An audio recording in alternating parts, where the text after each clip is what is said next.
What's up, guys? It's Braden. Today I'm going to talk about social judgment theory, which is chapter 14 of the book and module 12.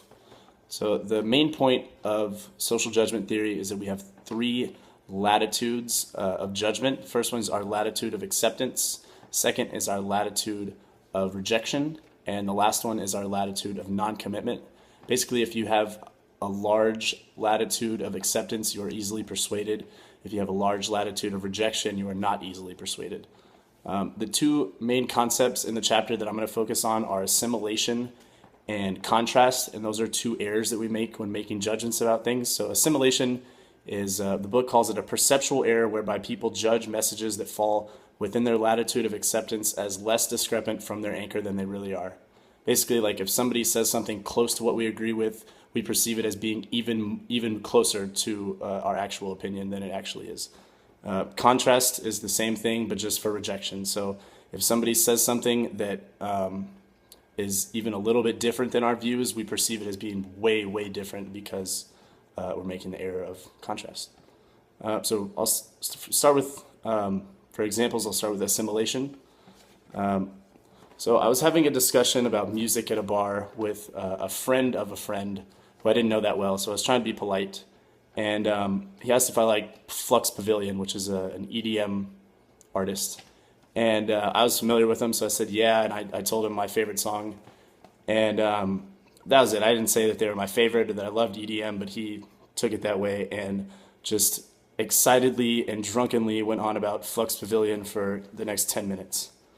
So I let him talk and did my best to seem like I knew what I was talking about and to be polite. But he loved them so much, he assumed that I also did just because I said that I liked them at all, which is I barely liked them or even that genre for that matter.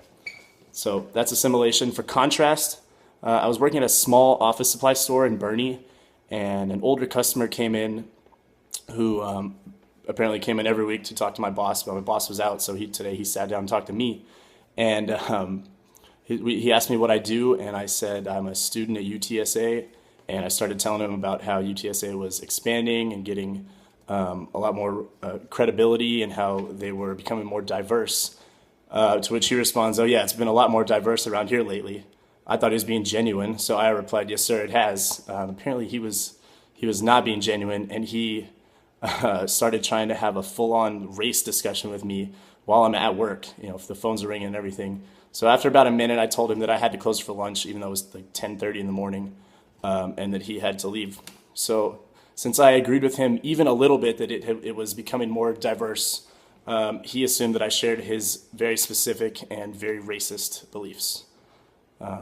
So that is contrast. As far as inferences, I can infer that people will always just hear what they want to hear. If you want someone to clearly understand something, you have to clearly explain it to them. Being ambiguous or trying to be polite can lead to miscommunication, which can confirm negative beliefs, the negative beliefs of others, which is never good. This can be transferred to other situations by just remembering to fully analyze your judgments of other people and of what other people are saying. And know that you actually do agree with what they're saying, or you're not just hearing what you want to confirm what you already believe. In conclusion, I can say that looking more into depth into assimilation and contrast have made me more aware of how I might let others influence myself.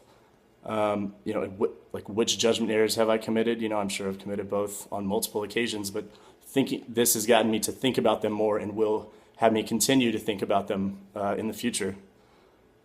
It's important that we don't let our judgment get clouded with affirming messages.